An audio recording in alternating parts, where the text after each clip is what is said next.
Hello, welcome to the online platform of SV Academy Rawla Mandi. ये जो video है ये 8th क्लास के लिए हमारे पॉलिटिकल साइंस के अंदर सब्जेक्ट पॉलिटिकल साइंस एसएसटी से 3rd चैप्टर है हमारा कि why do we need a parliament.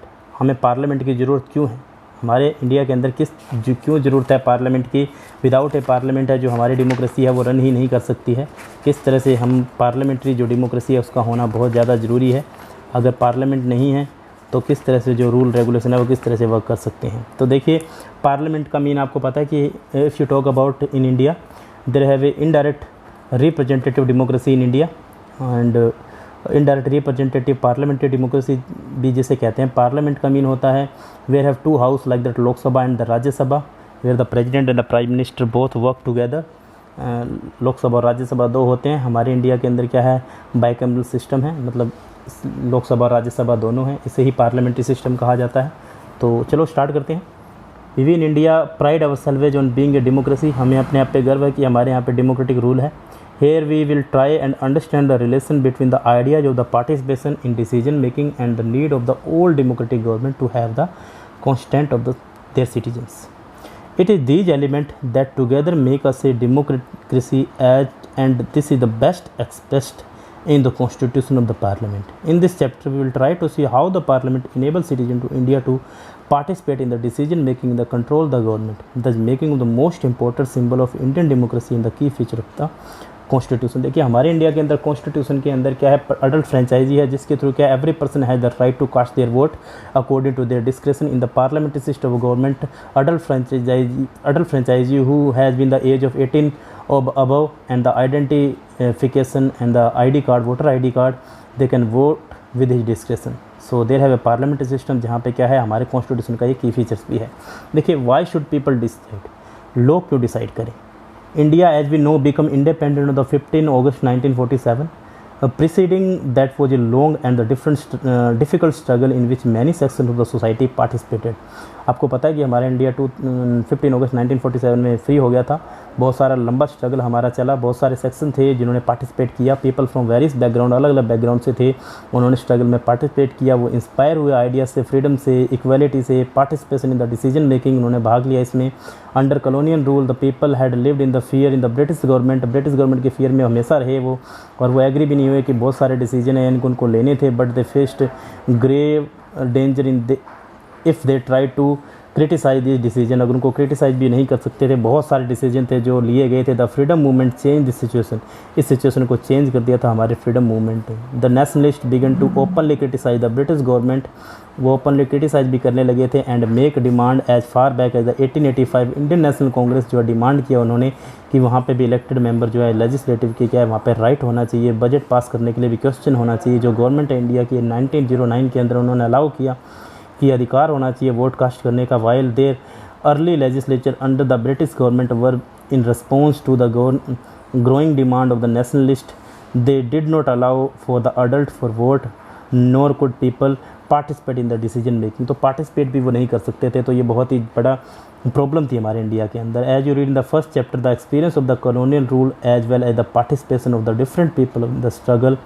for freedom left little doubt in the minds of the nationalists that all person in the independent India would be able to participate in the making decision.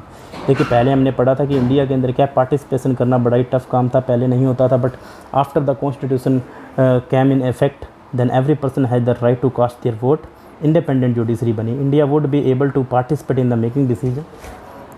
With the coming of the independence we were going to citizen of a free country, हम free country बने। This did not mean that the government could be what it felt like. It meant that government had to be sensitive to people. लोगों के लिए sensitive होना जरूरी था, needs and demand उनकी समझना जरूरी था। The dream and the aspiration of the freedom struggle were made concert in the constitution of the independent India that let down the principle of universal adult franchise. जो 18 years अब मैंने आपको बताया था कि प्रत्येक अडल्ट जो है कंट्री के अंदर क्या उसको राइट होगा वोट कास्ट करने का। तो ये बाद में ही पॉसिबल हो पाया था। What do you think the artist is trying to convey through the image of the parliament on the previous page. देखिए, बटन दबाए वोट डाले। देखिए, बटन डालकर आपको वोट डालने का अधिकार था जिसमें इंस्ट्रक्शन दिए गए थे, जिसमें ईवीएम के थ्रू नेम दिए गए। देखिए, यहाँ पे नंबर के थ्रू बताया गया कि कौन से बंदे को कास्ट करना है वोट। तो ये था इसके अंदर। The above photo show a voter reading instruction and how to use an electoral voting machine, जिसको ईवीएम कहते हैं, इसका फुल फॉर्म है electronic voting machine. EVM were use throughout the country for the first time the 2004 general election में पहली बार ये use हुई थी 2004 के अंदर। जो ईवीएम जो है 2004 में जो है 1,50,000 ट्री जो है जिससे बच गए, जिसमें 8,000 टन जो पेपर है प्रिंटिंग जो बैलेट पेपर के प्रोड्यूस होते थे। बैलेट पेपर से चुनाव होना यहाँ पे बंद हुआ। 2004 में फर्स्ट टाइम ईवीएम इलेक्शन जो है हमें देखने को मिले थे।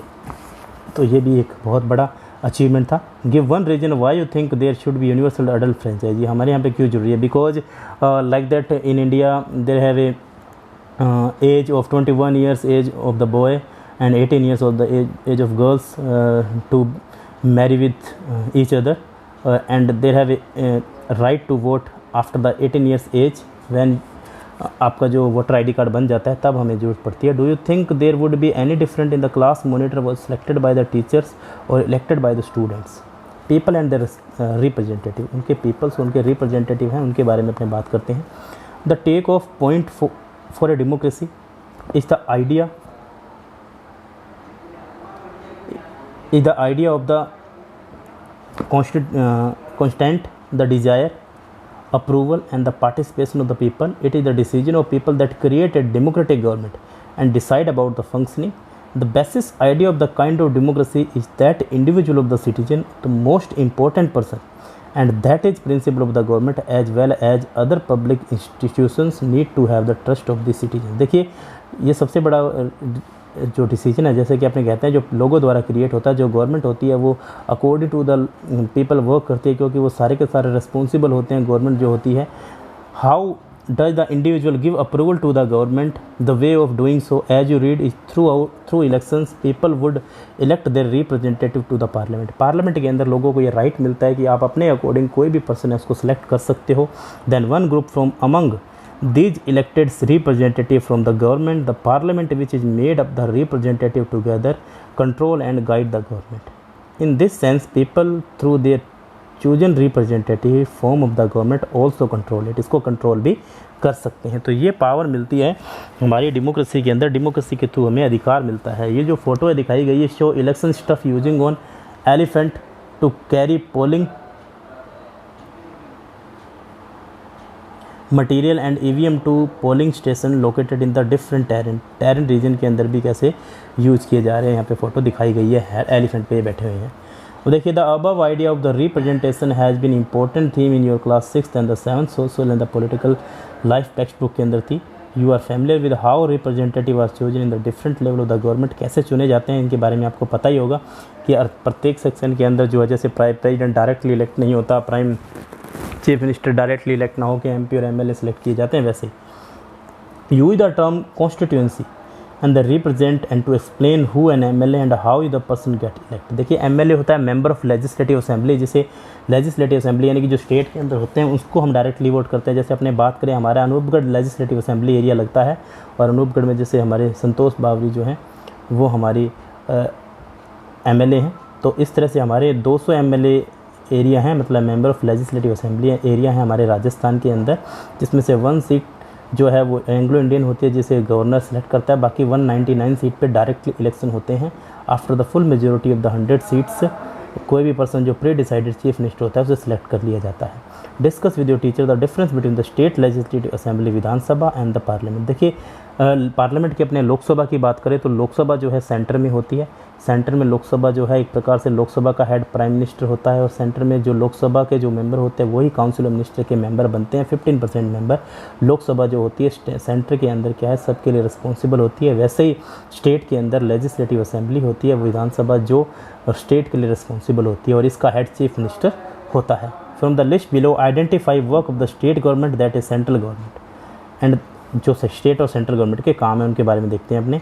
The decision of the Indian government to maintain peace relation with the China, ये स्टेट सेंट्रल गवर्नमेंट का काम है। The decision of the Madhya Pradesh government discontinue board exam in the class 8th and the school under the board, ये state का काम है क्योंकि state में जो रूल रेगुलेशन है वो एजुकेशन से रिलेटेड वो इस्टेब्लिश करते हैं। Introduction of the new train contact between Ajmer and the Mysore, ये कनेक्शन जो है आपको यानी कि सेंटर के साथ मिलकर किया जाता है। Introduction of a new 1000 rupees note, ये क्या है इम्प्लीमेंट कौन करता है, मोनिटाइजेशन कौन करता है, जो है सेंट्रल गवर्नमेंट करती है। इस ब्लैंक के अंदर आपको भरना है क्या क्या वर्ड है। देखो, democratic government in our time are usually referred to as, क्या जो हमारी जो गवर्नमेंट है, जो डेमोक्रेटिक गवर्नमेंट है in our time usually refer to as a representative democracy. In representative democracy people do not participate. Representative democracy के अंदर क्या है, जो पार्टिसिपेट डायरेक्टली पार्टिसिपेट नहीं करते, but state choose their representative through an election process. These universal adult franchise के through यानी कि वोट करते हैं। A government can not call itself democratic unless it allow that what is known as the representative. The means that adult citizen in the country are allowed to vote. उनको vote करने का अधिकार मिलता है। देखिए, directly vote नहीं करते हैं, रिप्रेजेंटेटिव चुना जाता है। एमएलए होते हैं इसके अंदर, बाई यूनिवर्सल अडल्ट फ्रेंचाइजी द्वारा चुनाव है वो लड़े जाते हैं। हमारी इंडियन गवर्नमेंट के अंदर अपने रिप्रेजेंटेटिव चुनते हैं, पार्टिसिपेट नहीं करते हैं, डायरेक्टली पार्टिसिपेट नहीं करते हैं, और अपने रिप्रेजेंटेटिव उनको चुनते हैं। और ये जो एमएलए जो होते हैं वो मीट एंड मेक डिसीजन, जो यानी कि 3rd नंबर में आएगा एमएलए, और 4th नंबर में हमारा जो बच जाएगा हो जाएगा यूनिवर्सल अडल्ट फ्रेंचाइजीज उनको कहा जाता है। फर्स्ट में आपको बता ही दिया मैंने, डायरेक्टली आएगा, और दूसरे में हमारे आ जाएगा रिप्रेजेंटेटिव। तो you have read the most elected members whether in the panchayat or Vidhan Sabha and the parliament are elected over a fixed period of the 5 years. Why do we have a system where the representative are elected to a fixed period or not for life? देखिए, 5 year के लिए जो है select किए जाते हैं, maximum time period इसका होता है। You have read the people participate in the other way, not just through election to express approval और the disapproval of the action of the government. Can you describe 3 such ways to through a small skit. देखिए, अगर अपने बात करें तो approval disapproval, देखिए हमारे यहाँ पे क्या सिस्टम है जिसके अंदर क्या अमेंडमेंट हो सकते हैं, चेंजेज लाए जा सकते हैं हमारे इंडिया के अंदर। अपने बात करते हैं, देखिए अब जो पार्लियामेंट ऑफ इंडिया है, संसद जो है वो सुप्रीम लॉ मेकिंग होती है। उसके 2 हाउस है, राज्यसभा और लोकसभा। राज्यसभा जिसे काउंसिल ऑफ स्टेट कहा जाता है, जिसमें 245 मेंबर एट प्रेजेंट है, ज़्यादा से ज़्यादा 250 हो सकते हैं, जिसमें एक चेयरमैन होता है और एक वाइस चेयरमैन होता है। लोकसभा जो है यहाँ पे 550 मेंबर हो सकते हैं, 552, लेकिन एट प्रेजेंट 545 है। और जो स्पीकर होता है वो सारी प्रिसाइड करता है, मीटिंग को बुलाता है। तो अपने बात करें 245 में से 12 मेंबर डायरेक्टली प्रेसिडेंट द्वारा सेलेक्ट होते हैं, और अपने बात करें लोकसभा में तो 2 मेंबर एंग्लो इंडियंस होते हैं, वो प्रेसिडेंट द्वारा सेलेक्ट होते हैं। 543 पे डायरेक्टली इलेक्शंस होते हैं हमारे यहाँ पे। तो इस तरह से यानी कि हमारे यहाँ का जो सिस्टम है वो कंट्रोल होता है और कैरी किया जाता है। तो पार्लियामेंट का रोल क्या है? क्रिएटेड आफ्टर 1947, जो Indian parliament and expression of the faith and the people of India have principle of the democracy. They are participated by people in the decision making process and government by constant. The parliament in our system has immense power because it is the representative of the people. Election of the parliament are held a similar manner are for the state legislature. The Lok Sabha is usually elected once in 5 years. देखिए, जैसे centre के अंदर लोकसभा के election होते हैं हर 5 साल बाद में, जिसमें एमपी चुने जाते हैं, उसके बाद में उनकी मेजोरिटी से प्राइम मिनिस्टर को चुना जाता है। The country divided into the numerous constitution as show in the map on page number 41। और उसके बाद में each of the constituent election 1 person of the parliament. The candidate who contest election usually belong to the different political parties with a help of the table. Now we let us understand the further. इसके बाद में हम समझेंगे कि क्या क्या है। देखिए, अगर हमने बात करें, बहुत सारी पार्टियां सेंटर में होती हैं जो क्या है एक उनके अगेंस्ट चुनाव लड़ती हैं, और किस तरह से यानी कि जिसकी फुल मेजोरिटी से सरकार आ जाती है। जैसे कि मैं आपको बताऊं, अगर 543 सीट्स हैं उनमें क्या 272 सीट्स जिसको मिलेंगी उसकी फुल मेजोरिटी में पावर में आ जाएगी सरकार। और इस टेबल को हम क्या नेक्स्ट वीडियो में इसको कवर करेंगे। So that's it from the video.